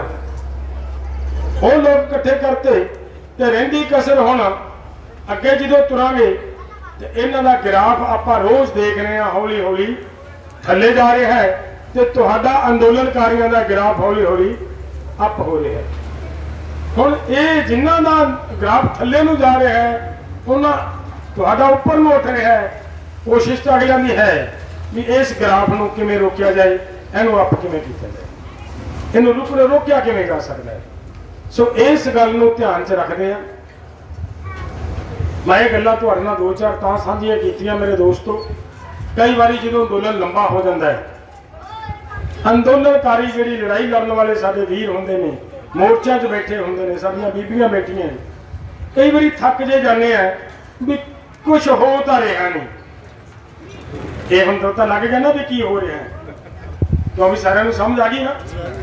ਕਰ ਰਹੇ ਹੋ ਨਾ ਕੁਛ ਏਡਾ ਵੱਡਾ ਕੁਛ ਕਰ ਰਹੇ ਹੋ। ਮੇਰਾ ਖਿਆਲ ਹੈ ਸ਼ਾਇਦ ਅਸੀਂ ਸੰਸਦ ਘੇਰ ਕਿਉਂ ਨਾ ਕਰ ਸਕਦੇ ਜਿਹੜਾ ਤੁਸੀਂ ਸ਼ਾਂਤੀ ਨਾਲ ਉੱਥੇ ਬੈਠਿਆਂ ਨੇ ਕਰ ਵਿਖਾਇਆ ਔਰ ਉਹ ਹੋਇਆ। ਪੂਰਾ ਵਰਲਡ ਤੁਹਾਡੇ ਸ਼ਾਂਤਮਈ ਅੰਦੋਲਨ ਨੂੰ ਇਹਦੀ ਪ੍ਰਸ਼ੰਸਾ ਕਰ ਰਿਹਾ, ਉਸ ਦੀ ਸਰਾਹਨਾ ਕਰ ਰਿਹਾ। ਵਰਲਡ ਦੇ ਵਿੱਚ ਇਹਦੀ ਵਾਹਵਾ ਹੋ ਰਹੀ ਹੈ ਇਸ ਤੁਹਾਡੇ ਅੰਦੋਲਨ। ਸੋ ਆਪਾਂ ਸਾਰਿਆਂ ਨੇ ਇਸ ਅੰਦੋਲਨ ਨੂੰ, ਇਹਦੀ ਮਹੱਤਤਾ ਨੂੰ ਸਮਝ ਕੇ, ਇਹ ਮੈਂ ਤਾਂ ਗੱਲਾਂ ਕਹਿ ਰਿਹਾ ਤੁਹਾਡੇ ਨਾਲ ਸਾਂਝੀਆਂ ਕਿ ਇੱਥੇ ਅਗਰ ਸਾਡੀ ਗਿਣਤੀ ਘਟ ਵੀ ਜਾਊਗੀ, ਥੋੜੇ ਨਾਲ ਵੀ ਸਾਰ ਲਾਂਗੇ, ਉੱਥੇ ਤੁਹਾਡੀ ਗਿਣਤੀ ਘਟਣੀ ਨਹੀਂ ਚਾਹੀਦੀ। ਕਿਉਂ ਘਟਣੀ ਨਹੀਂ ਚਾਹੀਦੀ? ਮੋਰਚਾ ਤਾਂ ਚੱਲ ਰਿਹਾ ਹੈ, ਉੱਥੇ ਥੋੜੇ ਵੀ ਬੈਠੇ ਹੋਵਾਂਗੇ ਤਾਂ ਵੀ ਚੱਲ ਰਿਹਾ ਹੈ, ਪਰ ਉਹਦਾ ਅਸਰ ਕੀ ਪੈਂਦਾ ਹੈ? CID ਦੀਆਂ ਰਿਪੋਰਟਾਂ, ਹੋਰ ਸਾਰੇ ਬੜੀਆਂ ਸਾਰੀਆਂ ਏਜੰਸੀਆਂ ਸਰਕਾਰ ਦੀਆਂ, ਉਹ ਸਭ ਰਿਪੋਰਟਾਂ ਇਕੱਠੀਆਂ ਕਰਦੀਆਂ, ਉਹ ਇਹ ਕਹਿੰਦੀਆਂ ਨੇ ਵੀ ਉੱਥੇ ਅੰਦੋਲਨ ਕਮਜ਼ੋਰ ਪੈ ਗਿਆ, ਲੋਕ ਘਟ ਗਏ। ਹੁਣ ਤੁਸੀਂ ਬੈਠੇ ਤਾਂ ਅੰਦੋਲਨ 'ਚ ਹੀ ਹੋ ਨਾ, ਭਾਵੇਂ ਇੱਥੇ ਬੈਠੇ ਤੇ ਭਾਵੇਂ ਦਿੱਲੀ ਬੈਠੇ ਹੋ। ਇਸ ਕਰਕੇ ਉਹਨੂੰ ਮਜ਼ਬੂਤ ਕਰਨ ਦੀ ਲੋੜ ਹੈ। ਇਹ ਮੈਂ ਤਾਂ ਤੁਹਾਡੇ ਨਾਲ ਗੱਲ ਸਾਂਝੀ ਕਰ ਰਿਹਾ। ਦੋਸਤੋ, ਮੈਂ ਪਿੱਛੇ ਵੀ ਗੱਲ ਕੀਤੀ, ਇਹ ਅੰਦੋਲਨ ਹਰ ਹਾਲ 'ਚ ਜਿੱਤਣਾ ਹੈ, ਕੁਛ ਵੀ ਹੋ ਜਾਏ। ਲੜਾਈ ਜਦੋਂ ਲੜਦੇ ਆ ਨਾ ਆਪਾਂ, ਅੰਦੋਲਨ ਜਦੋਂ ਵੀ ਕਰਦੇ ਆ, ਕਈ ਹੁਣ ਸਾਰੀ ਜ਼ਿੰਦਗੀ ਨਾ ਵੀ ਨਾ ਇਹੀ ਕੁਛ ਕਰਦਿਆਂ ਦੀ 30-35 ਸਾਲ ਹੋ ਜਾਣ ਜਿਹੜੇ ਬੰਦੇ ਨੂੰ ਅੰਦੋਲਨ ਲੜਦੇ ਨੂੰ, ਉਹਨੇ ਕਈ ਅੰਦੋਲਨ ਉਹ ਲੜੇ ਹੋਣਗੇ ਵੀ ਇੱਥੇ ਕਿਤੇ ਕਰਕੇ ਨਿਬੇੜ ਦਿਆਂਗੇ, ਕਿਸੇ ਕਈ ਇਹੋ ਜਿਹੇ ਕੀਤੇ ਹੋਣਗੇ ਇੱਥੇ ਕਿਤੇ ਕਰਕੇ ਨਿਬੇੜ ਦਿਆਂਗੇ। ਕਈ ਵਾਰੀ ਅੰਦੋਲਨ ਇਹੋ ਜਿਹੇ ਵੀ ਆ ਜਾਂਦੇ ਆ ਕਿ ਅੰਦੋਲਨ ਸ਼ੁਰੂ ਅਸੀਂ ਕਰਦੇ ਆ ਤੇ ਫਿਰ ਖਤਮ ਤੇ ਅਗਲੇ ਦੀ ਮਰਜ਼ੀ ਨਾਲ ਹੁੰਦਾ। ਲੜਾਈ ਚੀਜ਼ ਇਹ ਜੀ ਹੈ। ਤੋ ਇੱਥੇ ਜਿੱਥੇ ਆਪਾਂ ਲੜ ਰਹੇ ਹਾਂ, ਮੇਰੀ ਇੱਕ ਮਹਾਪੁਰਸ਼ ਨਾਲ ਗੱਲ ਹੋਈ, ਮੇਰਾ ਮਿੱਤਰ ਸੀ, ਉਹ ਮੈਨੂੰ ਪਤਾ ਕੀ ਕਹਿੰਦੇ ਡੱਲੇਵਾਲ ਜੀ ਕੋਈ ਵਾਧਾ ਘਾਟਾ ਕਰਕੇ ਨਿਮੇੜ ਲਓ, ਲੈ ਦੇ ਕਰਕੇ ਯਾਨੀ ਥੋੜੀਆਂ ਮੰਗਾਂ ਛੱਡ ਦਿਓ, ਕੋਈ ਤੁਸੀਂ ਛੱਡ ਦਿਓ, ਕੋਈ ਸਰਕਾਰ ਦੇ ਦੇਵੇ। ਮੈਂ ਕਿਹਾ ਵੀ ਸਾਧੂ ਹੈ ਨਾ ਵਿਚਾਰਾ, ਸਾਧੂ ਹੀ ਹੁੰਦਾ ਹੈ, ਸੰਤ ਤੇ ਸੰਤ ਹੈ ਨਾ, ਸੰਤ ਨੂੰ ਇਹ ਨਹੀਂ ਪਤਾਗਾ ਵੀ ਅਸੀਂ ਕਿਸ ਗੱਲ ਤੇ ਲੜ ਰਹੇ ਹਾਂ। ਜਦੋਂ ਮੈਂ ਉਹਨਾਂ ਨੂੰ ਦੱਸਿਆ ਕਿ ਮਹਾਰਾਜ ਸਾਡੀ ਤਾਂ ਲੜਾਈ ਇਹ ਹੈ ਕਿ ਅਸੀਂ ਮੰਗ ਤਾਂ ਰਹੇ ਹੀ ਨਹੀਂ ਕੁਛ, ਅਸੀਂ ਸਰਕਾਰ ਤੋਂ ਮੰਗ ਕੁਛ ਨਹੀਂ ਰਹੇ, ਅਸੀਂ ਤਾਂ ਇਹ ਕਹਿ ਰਹੇ ਹਾਂ ਵੀ ਜਿਹੜੀ ਚੀਜ਼ ਸਾਡੇ ਕੋਲ ਹੈਗੀ ਹੈ ਉਹ ਸਾਡੇ ਕੋਲ ਰਹਿਣ ਦਿੱਤੀ ਜਾਏ, ਬਸ ਗੱਲ ਨਹੀਂ ਹੋਈ ਹੈ। ਸਰਕਾਰ ਕਾਨੂੰਨ ਬਣਾ ਕੇ ਜਿਹੜੀ ਚੀਜ਼ ਸਾਡੇ ਕੋਲ ਹੈ ਉਹ ਖੋਣਾ ਚਾਹੁੰਦੀ ਹੈ। ਅਸੀਂ ਕਹਿੰਦੇ ਵੀ ਅਸੀਂ ਨਹੀਂ ਸਾਡੀ ਚੀਜ਼ ਖੋਣ ਦੇਣੀ, ਰੌਲਾ ਤਾਂ ਇੰਨਾ ਹੀ ਹੈ। ਕਹਿੰਦੇ ਜੀ ਅੱਛਾ ਆਹ ਗੱਲ ਹੈ? ਮੈਂ ਕਿਹਾ ਜੀ ਹਾਂ। ਕਹਿੰਦਾ ਫਿਰ ਤਾਂ ਮਾੜੀ ਗੱਲ ਹੈ ਸਰਕਾਰ ਦੀ, ਸਾਧੂ ਹੈ ਨਾ। ਜਿਹੜਾ ਮੇਰਾ ਮਤਲਬ ਹੈ, ਆਪਾਂ ਕਿਸ ਗੱਲ ਤੇ ਲੜ ਰਹੇ ਹਾਂ? ਆਪਾਂ ਲੜ ਰਹੇ ਹਾਂ ਕਿ ਕਾਨੂੰਨ ਰੱਦ ਕਰੇ ਸਰਕਾਰ, ਤਾਂ ਕਿ ਸਾਡੀ ਜ਼ਮੀਨ ਨਾ ਜਾਏ। ਖਤਰਾ ਤਾਂ ਸਾਨੂੰ ਸਾਡੀ ਜ਼ਮੀਨ ਜਾਣ ਦਾ ਹੀ ਹੈ ਨਾ, ਨਵੀਂ ਚੀਜ਼ ਤਾਂ ਅਸੀਂ ਮੰਗੀ ਕੁਛ ਨਹੀਂ ਰਹੇ। ਜਾਂ ਜਿਹੜਾ ਸਾਡਾ ਵਿਚਾਰਾ ਮਜ਼ਦੂਰ ਹੈ ਉਹ ਇਹ ਸੋਚ ਰਿਹਾ, ਜਿਹੜਾ ਬੇਜ਼ਮੀਨਾ ਬੰਦਾ ਹੈ, ਕਿ ਵੀ ਜੇਕਰ ਇਹ ਕਾਨੂੰਨ ਲਾਗੂ ਹੋ ਗਏ ਤਾਂ ਮੇਰੇ ਬੱਚੇ ਰੋਟੀ ਕਿੱਥੋਂ ਖਾਣਗੇ, ਇਹ ਅਨਾਜ ਬਹੁਤ ਮਹਿੰਗਾ ਹੋ ਜਾਊ। ਡਰ ਹੈ, ਡਰ ਵੀ ਇਹਨਾਂ ਦੀਆਂ ਗੱਲਾਂ ਤੋਂ ਪਿਆ। ਨੋਟ ਕਰੋ ਤੁਸੀਂ ਗੱਲ, ਆਪਣੀ ਮੱਕੀ 10 ਰੁਪਏ ਕਿਲੋ ਵਿਕੀ ਹੈ, ਇਹੀ ਰਿਹਾ ਨਾ, 1000 ਰੁਪਏ ਨੂੰ ਕੁਇੰਟਲ, 10 ਰੁਪਏ ਕਿਲੋ। ਤੇ ਯਾਰ ਜਦੋਂ ਇਹਨਾਂ ਦੇ ਛੱਲੀ ਚਲੀ ਗਈ, ਛੱਲੀ ਇਹਨਾਂ ਦੇ ਰਿਲਾਇੰਸ ਵਾਲਿਆਂ ਦੇ ਜਦੋਂ ਮੌਲ 'ਚ ਚਲੀ ਗਈ ਤੇ ਉਹ 80 ਰੁਪਈਆਂ ਦੀ ਛੱਲੀ ਬਣ ਗਈ, ਜਿਹਦੇ ਵਿੱਚ 100 ਗ੍ਰਾਮ ਦਾਣੇ ਹੈ। ਇਹ ਹੋਇਆ ਨਾ, ਐਤਕੀ ਬਹੁਤ ਫੇਸਬੁੱਕ ਤੇ ਉਹ ਛੱਲੀ ਵਾਲੀ ਗੱਲ ਚੱਲੀ ਹੈ। ਹੁਣ ਸਵਾਲ ਇਸ ਗੱਲ ਦਾ ਹੈ, ਉਹ ਵਿਚਾਰੇ ਜਿਹੜੇ ਬੇਜ਼ਮੀਨੇ ਉਹ ਵੀ ਇਹ ਮਹਿਸੂਸ ਕਰਦੇ, ਸਮਝਦੇ ਆ ਇਸ ਗੱਲ ਨੂੰ ਕਿ ਜਦੋਂ ਅਨਾਜ ਇਹਨਾਂ ਦੇ ਕਬਜ਼ੇ 'ਚ ਆ ਗਿਆ ਤੇ ਅੱਜ ਜਿਸ ਤਰ੍ਹਾਂ ਅਭਿਮਨੂ ਕੁਹਾੜ ਨੇ ਗੱਲ ਕੀਤੀ ਕਿ ਜਿਸ ਤਰ੍ਹਾਂ ਅੱਜ ਅਸੀਂ ਆਕਸੀਜਨ ਕਰਕੇ ਲੁੱਟੇ ਜਾ ਰਹੇ ਹਾਂ, ਅੱਜ ਮਰ ਰਹੇ ਨੇ ਲੋਕ ਆਕਸੀਜਨ ਦੀ ਘਾਟ ਕਰਕੇ। ਜਦੋਂ ਕਾਰਪੋਰੇਟ ਲੋਕਾਂ ਦੇ ਹੱਥ ਦੇ ਵਿੱਚ ਤੁਹਾਡਾ ਅਨਾਜ ਆ ਗਿਆ, ਉਦੋਂ ਫਿਰ ਇਸੇ ਤਰ੍ਹਾਂ ਉਹ ਲੁੱਟਣਗੇ, ਤੁਸੀਂ ਭਾਵੇਂ ਮਰਦੇ ਹੋਵੋ ਤੇ ਭਾਵੇਂ ਕੁਛ ਹੁੰਦਾ ਹੋਵੇ। ਤਾਂ ਇਹ ਲੜਾਈ ਤਾਂ ਸਿਰਫ ਮਨੁੱਖ ਨੂੰ ਉਹਦੀ ਰੋਟੀ ਉਹਦੇ ਢਿੱਡ 'ਚ ਪੈਂਦੀ ਰਵੇ, ਇਹ ਹੈ। ਹੁਣ ਅਗਲੀ ਗੱਲ ਹੈ, ਜ਼ਮੀਨ ਅਸੀਂ ਕਹਿ ਦਿੰਦੇ ਜ਼ਮੀਨ ਜਾਣੀ ਹੈ। ਮੈਂ ਬਹੁਤ ਸਟੇਜਾਂ ਤੇ ਬੋਲ ਕੇ ਇੱਕ ਗੱਲ ਪੁੱਛਦਾ ਹਾਂ ਵੀ ਜ਼ਮੀਨ ਦੀ ਕੀਮਤ ਕੀ ਹੈ, ਤੇ ਸਾਡੇ ਵੀਰ ਪਤਾ ਕੀ ਕਹਿੰਦੇ, ਜਿਹੜੀ ਉਹਨਾਂ ਦੇ ਇਲਾਕੇ 'ਚ ਭਾਅ ਹੋਵੇ, ਰੇਟ ਹੋਵੇ, ਕੋਈ ਕਹਿੰਦਾ ਜੀ 40 ਲੱਖ ਹੈ, ਕੋਈ ਕਹਿੰਦਾ ਜੀ 20 ਲੱਖ ਹੈ, ਕੋਈ ਕਹਿੰਦਾ ਜੀ 12 ਲੱਖ ਹੈ, ਕੋਈ ਕਹਿੰਦਾ ਜੀ 16 ਲੱਖ ਹੈ। ਇਹ ਕੀਮਤ ਦੱਸਦੇ ਹਾਂ ਅਸੀਂ। ਨਹੀਂ ਦੋਸਤੋ, ਜ਼ਮੀਨ ਦੀ ਕੀਮਤ ਇਹ ਨਹੀਂ, ਜ਼ਮੀਨ ਦੀ ਕੀਮਤ ਇਹ ਨਹੀਂ। ਸਮਝੋ ਜੇ ਜ਼ਮੀਨ ਦੀ ਕੀਮਤ ਕੀ ਹੈ। 1 ਏਕੜ ਜ਼ਮੀਨ ਦਾ ਮਾਲਕ ਹੋਵੇ ਕਿਸਾਨ, ਕੇਵਲ 1 ਏਕੜ ਦਾ, ਉਸ 1 ਏਕੜ ਦੀ ਮਾਲਕ ਦੀ ਧੀ ਜਾਂ ਉਹਦੀ ਨੂੰਹ ਕਦੇ ਖੇਤ ਝੋਨਾ ਲਾਉਂਦੀ ਫਿਰਦੀ ਵੇਖੀ ਹੈ ਕਿਸੇ ਨੇ? ਇਮਾਨਦਾਰੀ ਨਾਲ ਦੱਸਿਓ ਕਿਉਂ ਵੀ ਦੋਸਤੋ? 1 ਏਕੜ ਜ਼ਮੀਨ ਦੇ ਮਾਲਕ ਦੀ ਨੂੰਹ ਜਾਂ ਧੀ ਆਪਦੇ ਖੇਤ 'ਚ ਝੋਨਾ ਲਾਉਂਦੀ ਫਿਰਦੀ ਵੇਖੀ ਹੈ ਕਿਸੇ ਨੇ? ਨਹੀਂ ਦੇਖੀ। ਤੇ ਇੱਕ ਮਜ਼ਦੂਰ ਦੀ ਧੀ ਉਹ ਲਾਉਣ ਗਈ ਹੈ ਨਾ, ਉਸੇ 1 ਏਕੜ ਵਾਲੇ ਦੇ ਕਿਉਂ ਗਈ? ਕੀ ਫਰਕ ਹੈ? ਉਹਦੇ ਵਿਚਾਰੀ ਦੇ ਪਿਓ ਕੋਲੇ ਉਹ 1 ਏਕੜ ਹੈ ਨਹੀਂ। ਕੀ ਖਿਆਲ ਹੈ? ਇਹੀ ਫਰਕ ਹੈ ਕਿ ਹੋਰ ਕੋਈ ਫਰਕ ਹੈ ਵੀ ਸੱਜਣੋ? ਇਹੀ ਫਰਕ ਹੈ ਨਾ। ਉਸ ਵਿਚਾਰੀ ਦੇ ਪਿਓ ਕੋਲੇ ਉਹ 1 ਏਕੜ ਹੈ ਨਹੀਂ, ਜਿਹਦੇ ਕਰਕੇ ਉਹਨੂੰ ਝੋਨਾ ਲਾਉਣ ਜਾਣਾ ਪਿਆ। ਤੇ ਜਦੋਂ ਅੱਜ ਮਜ਼ਦੂਰ ਦੀ ਧੀ ਜਾਂਦੀ ਹੈ ਨਾ, ਉਹ ਇਹ ਸੋਚ ਕੇ ਜਾਂਦੀ ਹੈ ਵੀ ਜਿੱਥੇ ਮੈਂ ਝੋਨਾ ਲਾਉਣ ਜਾਣਾ ਉੱਥੇ ਮੇਰਾ ਤਾਇਆ ਹੈ, ਉੱਥੇ ਮੇਰਾ ਬਾਬਾ ਹੈ, ਉੱਥੇ ਸਾਡਾ ਚਾਚਾ ਹੈ, ਮੈਨੂੰ ਕੋਈ ਡਰ ਨਹੀਂ। ਤੇ ਸੱਜਣੋ, ਜਦੋਂ ਤੁਹਾਡੀ ਜ਼ਮੀਨ ਅਡਾਨੀਆਂ ਤੇ ਅਬਾਨੀਆਂ ਕੋਲੇ ਚਲੀ ਗਈ ਨਾ, ਉਦੋਂ ਫਿਰ ਸਾਡੇ ਸਾਰਿਆਂ ਦੀ ਧੀ ਨੂੰ, ਅੱਜ ਜਦੋਂ ਮਜ਼ਦੂਰ ਦੀ ਧੀ ਨੂੰ ਜਾਣਾ ਪੈਂਦਾ, ਜਦੋਂ ਦਿਹਾੜੀ 300 ਰੁਪਈਆ ਹੈ, ਤੇ ਜਦੋਂ ਆਪਾਂ ਸਾਰੇ ਮਜ਼ਦੂਰ ਹੋਏ ਤੇ ਦਿਹਾੜੀ 100 ਰੁਪਈਆ ਤੇ ਆਈ ਘਟ ਕੇ, ਉਦੋਂ ਫਿਰ ਅੰਦਾਜ਼ਾ ਲਾਓ ਕਿ ਸਾਡੀ ਬੇਟੀ ਨੂੰ ਉਹਨਾਂ ਕਾਰਪੋਰੇਟਾਂ ਦੀ ਫੈਕਟਰੀਆਂ 'ਚ, ਉਹਨਾਂ ਕਾਰਪੋਰੇਟਾਂ ਦੇ ਘਰਾਂ ਦੇ ਵਿੱਚ ਖਿਡਾਰੀਆਂ ਬਣ ਕੇ ਬੱਚਿਆਂ ਦੀਆਂ, ਉਹਨਾਂ ਦੀਆਂ ਰਸੋਈਆਂ ਕਰਨ, ਉਹਨਾਂ ਦੇ ਘਰਾਂ ਦੇ ਪੋਚੇ ਦੇਣ ਨਹੀਂ ਜਾਣਾ ਪਊ? ਕਿਉਂ ਵੀ ਦੋਸਤੋ? ਜਾਣਾ ਪਊਗਾ ਨਾ। ਤੇ ਉਹ ਲੋਕ ਸਾਡੇ ਲੱਗਦੇ ਹੀ ਕੁਛ ਨਹੀਂ, ਉਹ ਤਾਇਆ ਚਾਚਾ ਥੋੜੀ ਲੱਗਦੇ ਆ, ਉਹਨਾਂ ਨਾਲ ਤਾਂ ਸਾਡਾ ਸੰਬੰਧ ਹੀ ਕੋਈ ਨਹੀਂ। ਤਾਂ ਉੱਥੋਂ ਸਾਡੀਆਂ ਇੱਜ਼ਤਾਂ ਦੇ ਲਈ ਬਹੁਤ ਵੱਡਾ ਖਤਰਾ ਹੈ। ਇਹ ਲੜਾਈ ਆ ਹੈ। ਹੁਣ ਸਮਝ ਲੱਗੀ ਕਿ ਜ਼ਮੀਨ ਦੀ ਕੀ ਕੀਮਤ ਹੈ? ਕਿਉਂ ਵੀ ਦੋਸਤੋ? ਇਹ ਕੀਮਤ ਹੈ ਇਸ ਜ਼ਮੀਨ ਦੀ, ਇਹ ਕੀਮਤ ਹੈ ਇਸ ਜ਼ਮੀਨ ਦੀ। ਇਸ ਕਰਕੇ ਹਰ ਹਾਲ 'ਚ ਚਾਹੇ ਕੁਝ ਵੀ ਹੋ ਜੇ, ਇਹ ਲੜਾਈ ਜਿੱਤਣੀ ਆ, ਹਾਰਨੀ ਨਹੀਂ।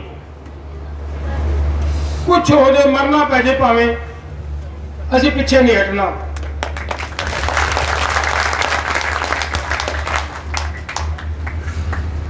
ਇਸ ਲੜਾਈ ਨੂੰ ਮੇਰੇ ਦੋਸਤੋ ਆਏ ਦਿਨ ਸ਼ਾਂਤਮਈ ਢੰਗ ਦੇ ਨਾਲ ਲੜਦੇ ਲੜਦੇ ਮੈਂ ਪਹਿਲਾਂ ਬੇਨਤੀ ਕੀਤੀ ਹੈ ਵੀ ਆਪਾਂ ਜਿੱਤ ਵੱਲ ਵੱਧ ਰਹੇ ਹਾਂ, ਕਿਉਂਕਿ ਜਿਹੜੀ ਭਾਸ਼ਾ ਕੋਈ ਸਮਝਦਾ ਹੋਵੇ ਉਹਨੂੰ ਉਸੇ ਭਾਸ਼ਾ ਦੇ ਵਿੱਚ ਜਵਾਬ ਦੇਣਾ ਬਣਦਾ ਹੈ। ਇਹ ਜਿਹੜੀ ਭਾਸ਼ਾ ਨੂੰ ਸਮਝਦੇ ਸੀ, ਹੁਣ ਆਪਾਂ ਇਹਨਾਂ ਨੂੰ ਉਸ ਭਾਸ਼ਾ 'ਚ ਜਵਾਬ ਦੇਣਾ ਸ਼ੁਰੂ ਕੀਤਾ ਹੈ। ਇਹਨਾਂ ਦਾ ਗ੍ਰਾਫ ਡੇਗਣਾ ਸ਼ੁਰੂ ਕੀਤਾ ਹੈ। ਹੁਣ ਜਿਵੇਂ ਜਿਵੇਂ ਇਹਨਾਂ ਦਾ ਗ੍ਰਾਫ ਡਿੱਗ ਰਿਹਾ ਹੈ, ਉਵੇਂ ਉਵੇਂ ਆਪਾਂ ਜਿੱਤ ਵੱਲ ਨੂੰ ਵੱਧ ਰਹੇ ਹਾਂ ਔਰ ਇਹ ਡਿੱਗ ਰਹੇ ਨੇ। ਇਸ ਕਰਕੇ ਇਹਨਾਂ ਨੂੰ ਡੇਗਣਾ ਸਾਡੇ ਲਈ, ਇਹਨੂੰ ਲੜਾਈ ਨੂੰ ਜਿੱਤਣਾ ਸਾਡੇ ਲਈ ਬਹੁਤ ਜ਼ਰੂਰੀ ਹੈ। ਔਰ ਇਹਨੂੰ ਜਿੱਤਣ ਵਾਸਤੇ ਰਤੀ ਭਰ ਵੀ ਗੁੰਜਾਇਸ਼ ਨਹੀਂ ਗਲਤੀ ਦੀ। ਨਾ ਅਸੀਂ ਲੀਡਰਸ਼ਿਪ ਹੈ, ਸਾਡੇ ਤੋਂ ਵੀ ਇੱਕ ਤਿਲ ਭਰ ਵੀ ਰਾਈ ਭਰ ਵੀ ਗੁੰਜਾਇਸ਼ ਨਹੀਂ ਕਿ ਅਸੀਂ ਕੋਈ ਗਲਤੀ ਕਰੀਏ ਤੇ ਇਹ ਲੜਾਈ ਹਾਰ ਗਈ। ਔਰ ਤੁਹਾਡੇ ਤੋਂ ਵੀ ਅਸੀਂ ਇਹ ਉਮੀਦ ਕਰਦੇ ਹਾਂ ਕਿ ਤੁਹਾਡੇ ਕੋਲੋਂ ਵੀ ਵਾਲ ਭਰ ਵੀ ਗੁੰਜਾਇਸ਼ ਨਹੀਂ ਹੋਣੀ ਚਾਹੀਦੀ ਕਿ ਕੋਈ ਗਲਤੀ ਹੋ ਜੇ ਤੇ ਉਸ ਗਲਤੀ ਕਰਕੇ ਅਸੀਂ ਆਪਣੀ ਲੜਾਈ ਹਾਰ ਜਾਈਏ। ਇਸ ਲੜਾਈ ਨੇ ਮੇਰੇ ਦੋਸਤੋ ਸ਼ਾਂਤਮਈ ਢੰਗ ਦੇ ਨਾਲ, ਜਿਸ ਤਰੀਕੇ ਦੇ ਨਾਲ ਆਪਾਂ ਬੈਠ ਕੇ ਅੱਜ ਇਹਨਾਂ ਦਾ ਗ੍ਰਾਫ ਡਾਊਨ ਕਰਕੇ 6 ਸਟੇਟਾਂ ਦੇ ਵਿੱਚ ਗੋਡੀ ਲਵਾਤੀ ਹੈ, ਸਮਝ ਲਓ ਇਸੇ ਤਰ੍ਹਾਂ ਪੂਰੇ ਭਾਰਤ ਦੇ ਵਿੱਚੋਂ ਜ਼ੀਰੋ ਕਰ ਲਿਆ। ਪੂਰੇ ਭਾਰਤ ਦੇ ਵਿੱਚੋਂ ਜਿਸ ਵੇਲੇ ਜ਼ੀਰੋ ਕਰਕੇ ਲੈ ਗਏ ਤੇ ਇਹ ਮੈਨੂੰ ਪਤਾ ਹੈ, ਸਮਝਦੇ ਆ ਇੱਕ ਜਿਹੜੀ ਇੱਥੇ ਹਾਰ ਗਏ ਨਾ ਇਹ 6 ਸਟੇਟਾਂ ਦੇ ਵਿੱਚ, ਇਹ ਸ਼ਾਂਤੀ ਨਹੀਂ ਇਹਨਾਂ ਦੇ ਅੰਦਰ। ਉਹ ਕੁਝ ਹੋ ਗਿਆ ਜਿਹੜਾ ਹੋਣਾ ਸੀ।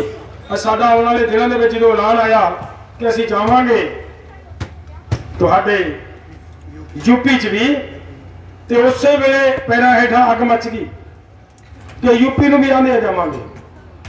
ਅੰਦਰ ਵਿਸ਼ਲੇਸ਼ਣ ਸ਼ੁਰੂ ਹੋ ਗਏ ਨੇ।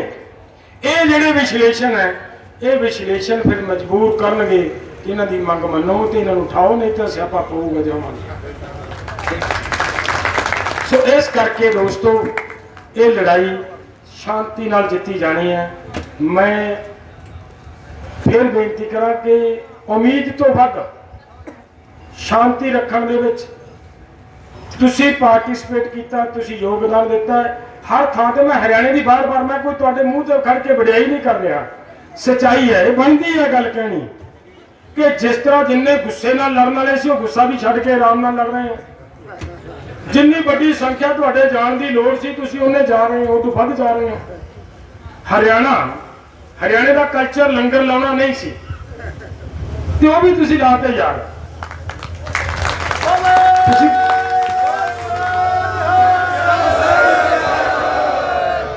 ਤੁਸੀਂ ਤਾਂ ਬਹੁਤ ਕੁਝ ਕਰਤਾ। ਸ਼ਾਂਤੀ ਤੁਸੀਂ ਰੱਖ ਲਈ, ਵੱਡੀ ਗਿਣਤੀ 'ਚ ਤੁਸੀਂ ਸ਼ਾਮਲ ਹੋ ਗਏ, ਲੰਗਰ ਸਾਡੇ ਲਈ ਤੁਸੀਂ ਲਾਤੇ। ਹੁਣ ਹਾਰਨ ਦੇ ਤੇ ਸਵਾਲ ਹੀ ਨਹੀਂ ਨਾ ਪੈਦਾ ਹੁੰਦੇ। ਹੁਣ ਤਾਂ ਸਵਾਲ ਹੀ ਨਹੀਂ ਪੈਦਾ ਹੁੰਦਾ ਵੀ ਆਪਾਂ ਕਿਸੇ ਕਿਸਮ ਦਾ ਵੀ ਆਪਾਂ ਨੂੰ ਹਾਰ ਹੋਵੇ। ਮੈਂ ਇੱਕ ਗੱਲ ਕਰਨੀ ਚਾਹੁੰਦਾ, ਜਿਹੜੀ ਅਭਿਮਨੂ ਨੇ ਗੱਲ ਕੀਤੀ ਹੈ ਨਾ ਰਾਣੇ ਦੀ। ਦੇਖੋ ਇੱਕ ਗੱਲ ਦੀ ਕਸਮ ਖਾ ਲਿਓ, ਇਸ ਤੋਂ ਬਾਅਦ ਆਪਾਂ ਮੋਰਚਾ ਜਿੱਤ ਲਾਂਗੇ, ਵਾਹਿਗੁਰੂ ਕਿਰਪਾ ਕਰੇ। ਆਪਾਂ ਦਿੱਲੀ ਜਾਣਾ ਹੈ, ਆਪਣੇ ਕਿਸੇ ਮੁੰਡੇ ਨੂੰ ਚੜਾਉਣ ਆਪਾਂ ਦਿੱਲੀ ਜਾਣਾ ਕਿਸੇ ਕੰਮ। ਸਾਰਿਆਂ ਨੇ ਜਦੋਂ ਉਹਦਾ ਠੀਕ ਢੰਗ ਨਾਲ ਹੋਟਲ ਚੱਲ ਗਿਆ, ਇਹ ਸਹੁੰ ਖਾ ਗਏ ਕਿ ਜੇ ਅਸੀਂ ਚਾਹ ਵੀ ਪੀਣੀ ਤਾਂ ਯਾਰ ਭਾਵੇਂ ਸਾਨੂੰ 20 ਕਿਲੋਮੀਟਰ ਦਾ ਵਲ ਪਾਉਣਾ ਪਵੇ। ਕਿਉਂ? ਉਸ ਬੰਦੇ ਦੀ ਇੱਕ ਗੱਲ ਬਹੁਤ ਤਕੜੀ ਵੇਖੀ ਹੈ ਜੀ ਅਸੀਂ। ਅਭਿਮਨੂ ਨੇ ਕਹੀ ਨਾ ਵੀ 3 ਕਿੱਲੇ ਜ਼ਮੀਨ ਵੇਚੀ ਉਹਨੇ। ਉਸ ਬੰਦੇ ਨੇ 2 ਕਰੋੜ ਰੁਪਈਆ ਉਹਦਾ ਬੈਂਕ ਬੈਲੈਂਸ ਸੀ, ਪਹਿਲਾਂ ਤਾਂ ਉਹ ਲੰਗਰ ਤੇ ਖਰਚ ਕੀਤਾ। ਫਿਰ ਉਸ ਬੰਦੇ ਨੇ ਆਪਦਾ ਘਰ ਵੇਚ ਕੇ ਖਰਚ ਕੀਤਾ, ਉਹ ਵੀ ਲੰਗਰ ਉੱਥੇ ਤੁਹਾਡੇ ਲੰਗਰ ਤੇ ਖਰਚ ਕੀਤਾ, ਅੰਦੋਲਨ 'ਚ ਖਰਚ ਕੀਤਾ। ਤਾਂ ਸਾਡੀ ਜ਼ਿੰਮੇਵਾਰੀ ਬਣਦੀ ਹੈ ਯਾਰ, ਸਾਡੀ ਖਾਤਰ ਕਿੰਨਾ ਕੁਛ ਉਹਨੇ, ਕਿੰਨਾ ਹੀ ਕੁਛ ਵਾਰਤਾ। ਮੇਰਾ ਪਿੱਛੇ ਉਹ ਬਿਮਾਰ ਹੋ ਗਿਆ ਤਾਂ ਅਸੀਂ ਜਿੰਨੀ ਸਾਡੀ ਸੀ ਪਰਮਾਤਮਾ ਮੂਹਰੇ ਅਰਦਾਸ ਕੀਤੀ ਕਿ ਸੱਚੇ ਪਾਤਸ਼ਾਹ ਇਹ ਤੇ ਫਿਰ ਮਤਲਬ ਬਹੁਤ ਹੀ ਬੜਾ ਸਾਡੇ ਦੇ ਨਾਲ ਬੇਇਨਸਾਫੀ ਹੈ, ਸਾਰੇ ਦੇਸ਼ ਦੇ ਕਿਸਾਨਾਂ ਨਾਲ ਬੇਇਨਸਾਫੀ। ਅਗਰ ਇਹਨੂੰ ਕੁਝ ਹੋ ਗਿਆ ਤਾਂ ਉਹ ਕੱਲ ਉਹਦੇ ਨਾਲ ਗੱਲ ਹੋਈ ਟੈਲੀਫੋਨ ਤੇ, ਕਹਿੰਦਾ ਹੁਣ ਮੈਂ ਠੀਕ ਹੈ। ਉਹ ਦਾਤਾ ਸੁਣ ਰਿਹਾ ਤੁਹਾਡੀ ਸਾਥ, ਉਹ ਠੀਕ ਹੈ। ਸੋ ਇਸ ਕਰਕੇ ਆਪਾਂ ਉਸ ਬੰਦੇ ਦੀ ਮਦਦ ਕਰਨੀ ਹੈ ਜਿਸ ਰੂਪ 'ਚ ਵੀ ਹੋ ਸਕੇ। ਪਤਾ ਲੱਗੇ ਕਿ ਯਾਰ ਠੀਕ ਹੈ, ਜੇਕਰ ਕੋਈ ਇਹਨਾਂ ਤੇ ਅਹਿਸਾਨ ਕਰਦਾ ਹੈ ਤਾਂ ਇਹ ਲੋਕ ਉਹਦਾ ਅਹਿਸਾਨ ਮੰਨਦੇ ਹੈ, ਉਹਦਾ ਅਹਿਸਾਨ ਮੋੜਦੇ ਵੀ ਹੈ, ਤੇ ਸਾਨੂੰ ਕੋਈ ਫਰਕ ਨਹੀਂ ਪੈਣਾ। ਆਪਾਂ ਨੂੰ ਮੇਰਾ ਖਿਆਲ ਹੈ ਜੇਕਰ ਇਹ ਸੋਚ ਲਈਏ ਕਿ ਅਸੀਂ ਥੋੜੀ ਮਦਦ ਕਰ ਦਈਏ ਤਾਂ ਉਹਦਾ 3-4 ਕਰੋੜ ਰੁਪਏ ਦਾ ਜਿਹੜਾ ਨੁਕਸਾਨ ਹੋਇਆ ਉਹ ਅਸੀਂ ਪੂਰਾ ਕਰ ਦਾਂਗੇ। ਭਾਰਤ ਲਈ, ਪੰਜਾਬ ਲਈ, ਹਰਿਆਣੇ ਦੋਵੇਂ ਸਟੇਟਾਂ ਲਈ ਕੀ ਔਖਾ ਕਰ ਸਕਦੇ ਹਾਂ ਪੂਰਾ। ਸੋ ਮੈਂ ਬਹੁਤਾ ਸਮਾਂ ਤੁਹਾਡੇ 'ਚ ਨਾ ਲਵਾਂ, ਤੁਸੀਂ ਤੜਕੇ ਦੇ ਇੰਤਜ਼ਾਰ ਕਰ ਰਹੇ ਹੋ। ਬਹੁਤ ਬਹੁਤ ਧੰਨਵਾਦ ਤੁਹਾਡਾ ਸਾਰਿਆਂ ਦਾ। ਇੱਕ ਗੱਲ ਦਾ ਵਿਸ਼ਵਾਸ ਦਿਵਾਓ, ਖਾਸ ਕਰਕੇ ਮੈਂ ਹਰਿਆਣੇ ਵਾਲਿਆਂ ਨੂੰ ਕਹਿੰਦਾ ਕਿ ਜਿਹੜੀ ਮੈਂ ਬੇਨਤੀ ਕੀਤੀ ਹੈ ਸ਼ਾਂਤੀ ਬਣਾ ਕੇ ਰੱਖਣ ਦੀ, कि ठीक है शांति नाल रहोगे साडे नाल इवें दे विच। बहुत बहुत मेहरबानी, बहुत बहुत धन्नवाद मेरिया भैणां दा, मेरिया धीआं दा, मेरे बजुर्गों का, मेरे नौजवानों का, जिन्हों ने इत्थे तुसीं मोर्चा कढ के बैठे हो। और नाल दी नाल ये अपील है साडी कि उत्थे जरूर आपां गिनती वधाईए। वो गिनती है ना जी साडी, वो सरकार नूं ऐ लगे भी ये वाकई ही हारी वड्ढण गए सी ते मुड़ उन्ने ही फेर आ गए। आपां रिपोर्ट जावे सरकार दे कोले कि किसान अंदोलन नहीं छड्डणगे। आपां थोड़ी जी एक दिन एक मैसेज दिता सी, जिस दिन इन्होंने कहा सी ना भी ऑपरेशन क्लीन करांगे इत्थे, सानू एक मैसेज देना पिया कि भाई ये खतरा आ रहा है तो पहुँचो। मेरा ख्याल बड़ी संख्या के विच किसान पहुँचे, उस वेले काम कुम छड्ड के पहुँच गए। तो उन्हें एक मैसेज छड्डिया कि भावें ये पंजाब च बैठे ने, भावें हरियाणे बैठे ने, भावें यूपी बैठे ने, भावें राजस्थान बैठे हैं, जो इन्होंने सुनेहा लग गया ना कि मोर्चा खतरे च है, लोगों ने परवाह नहीं की, मुड़ दोबारा मोर्चे च आ गए। वो एक बहुत बड़ा सुनेहा सी, वो तुसी मोर्चा संभालिया, तुसी मोर्चा बचाया, सरकार ऑपरेशन क्लीन तो पिछे हटी है, तुहाडी उस उत्थे पहुंचण दे करके ये सारा कुछ संभव हो सकिया। सो आप अपने मोर्चे को कामयाब करना है, तकड़ा करना है, शांति बना के रखनी है। वाहिगुरू जी का खालसा, वाहिगुरू जी की फतेह।